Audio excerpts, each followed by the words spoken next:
Et yo mes Digisauveurs préférés, c'est Thomas, j'espère que vous allez bien. On se retrouve aujourd'hui pour notre rendez-vous habituel avec la review de l'épisode de Digimon Adventure. Aujourd'hui, on attaque avec le 21e épisode, un épisode vraiment génial. Allez, c'est parti. Digimon Adventure, épisode 21, Gyakuten no Update. L'épisode de cette semaine reprend directement avec Skull Knightmon qui vient de s'emparer du Digitama de Angemon et ne perd pas de temps en s'attaquant à nos héros qui sont secourus par des Pekmon, Spadamon et Falcomon. Spadamon lui a eu le droit à quelques petites lignes de dialogue tandis que Falcomon lui me fait toujours rire car il est toujours en train de chevaucher son Shinka. Skull Knightmon continue d'attaquer nos héros en leur envoyant une tornade pour lui permettre de prendre la fuite sur le dos d'un Dark Meldramon. Dark Meldramon est l'armor Shinka de Black Tailmon avec le Digimental du miracle. Gabumon se Shinka donc en Garurumon, ce qui va leur permettre de poursuivre Skull Knightmon qui est en direction du château.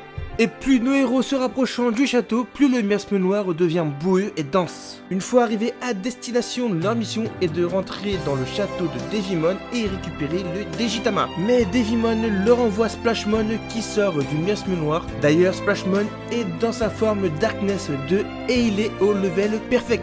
Agumon se Shinka en Greymon et part à l'assaut avec Garurumon. Splashmon étant plus puissant, Greymon et Garurumon se Shoshinka rapidement en Wergarurumon et Metal Greymon, mais malgré ça, ils n'arrivent pas à bout de Splashmon. Pendant que Taichi et Yamato combattent Splashmon, Takeru, qui avait ramassé une plume d'Angemon plus tôt dans l'épisode, décide de descendre le cratère et j'ai trouvé que par son jeune âge, il a beaucoup de courage. Petit aparté à Tokyo avec le groupe de Koshiro la semaine dernière, on avait eu le droit à une petite apparition de la mère de Sora. Cette semaine, c'est au tour des parents de Mimi et son grand-père qu'on avait pu apercevoir dans l'épisode 6. Également, on a pu apercevoir le frère de Joe et du peu qu'on a vu, ils ont l'air d'être fidèles à leur version de 99. Koshiro, lui, pendant ce temps-là, est en train d'apporter des améliorations sur son Digivice et celui de Sora. Amélioration qui va leur apporter juste de pouvoir communiquer directement avec leur Digimon, mais c'est pas comme si que leur Digivice était déjà assez cheaté. Ils parviennent à communiquer avec leur Digimon et Tantomon les prévient qu'il y a un gros problème dans le network. Et là, durant cette scène, une chose m'a tiqué l'œil. Palmon qui se tient sur Piomon et Tantomon.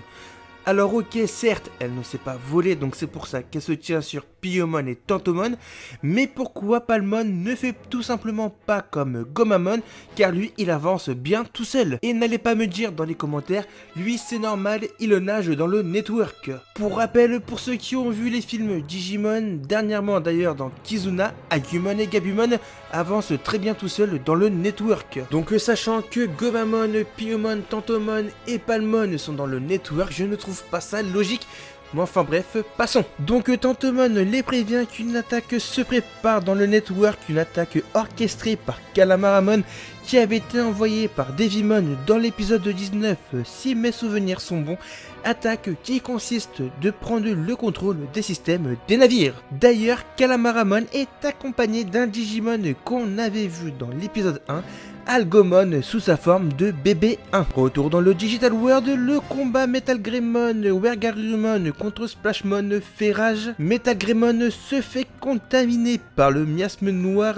Ne serait-ce pas là un point qui nous indiquerait pourquoi Metal Greymon viendrait à se Kyukok Shinka en Mugendramon dans les futurs épisodes? À vos théories dans les commentaires. Wergarurumon lui se fait one shot et régresse en Gabumon. Takeru continue sa descente dans le cratère et a même failli tomber dans le miasme noir, mais finit par arriver devant une barrière qui m'a clairement fait penser à la barrière qu'avait dû traverser Taichi à l'époque, ce qui lui avait permis d'activer son symbole du courage.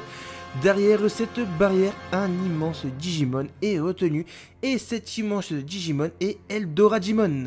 Pour le libérer, Takeru utilise son Digivice et de voir qu'il a toujours la même fonction d'éloigner les ténèbres, ça, je trouve ça cool. Metal Greymon étant mal en point car il avait déjà subi un God Punisher, le pauvre se fait de plus en plus contaminé par le miasme noir. Taichi, lui, n'abandonne pas et essaie de le secourir. Le fait de ne pas laisser tomber, car depuis, ils ont fait du chemin pour essayer de sauver le Sénat, le Digimon et sauver leur monde. C'est à ce moment-là que le Digivice de Taichi s'active. D'ailleurs, ce passage, j'ai vraiment cru que Wargreymon allait arriver, mais j'étais agréablement surpris de voir qu'au final, il ne s'agit juste que d'une mise à jour. Le bras droit de Metal Greymon se change en canon qui, au premier visionnage, m'a rappelé le bras de Rise Greymon. Mais au final, c'est le bras de Metal Greymon X de type virus. La Toei nous ramènerait-elle pas le X Antibody dans Digimon Adventure, mais sous une autre appellation, Alteros Mode? Car cette version de Metal Greymon s'appelle Metal Greymon Alteros Mode. Et pour ceux qui ne savent pas ce qu'est le X Antibody, c'est un virus qui modifie l'apparence du Digimon. Une fois la mise à jour, Metal Greymon parvient à rapidement vaincre Splashmon en lui tirant dessus avec son nouveau bras qui lui octroie une nouvelle puissance. Une fois Splashmon vaincu, Eldoradimon et Takeru sortent du cratère et grande surprise, le château de Devimon est basé sur Eldoradimon. L'épisode se termine dans le network avec les Digimon de nos héros qui combattent les bébés Algomon qui commence à se Shinka. C'est là que Koshiro se souvient que c'est le Digimon de la dernière fois, donc il ne faut surtout pas le laisser se Shinka. Maintenant la question est, vont-ils réussir à les éliminer avant qu'il n'atteigne sa forme ultimate, ou allons-nous avoir un énième combat contre Algomon au level ultimate contre les 4 Digimon de nos héros, ce qui pourrait leur permettre d'obtenir leur Tukok Tai? Ça sera bien sûr à suivre dans les semaines à venir. Dans le prochain épisode, Taichi, Yamato, Takeru seront à l'intérieur du château de Devimon et devront affronter Skull Knightmon qui va se Shinka, et dans cet épisode, WereGarurumon aura un équipement semblable à celui de WereGarurumon X.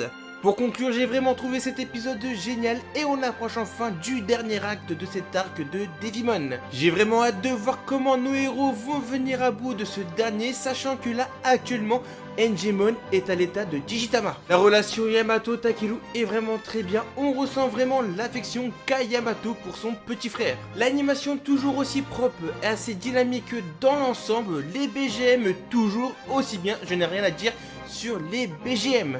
Vivement la suite des aventures et voir ce qu'il va leur arriver après la défaite de Devimon, mais surtout voir quel sera le prochain grand méchant. Voilà, la review de l'épisode 21 de Digimon Adventure 2020 est terminée, j'espère qu'elle vous aura plu. Si c'est le cas, je compte sur vous pour que vous lâchiez un maximum de pouces bleus pour le soutien, car sans vos pouces bleus, pas de référencement, et s'il n'y a pas de référencement, l'algorithme de YouTube ne met pas la vidéo en avant. Donnez-moi votre avis sur cet épisode dans les commentaires, n'oubliez pas de venir me follow sur Twitter, c'est le réseau social où je suis le plus actif, et surtout de vous abonner si ce n'est pas déjà fait. Sur ce, c'était Thomas, je vous dis à dimanche prochain pour une nouvelle vidéo, et d'ici là, matane!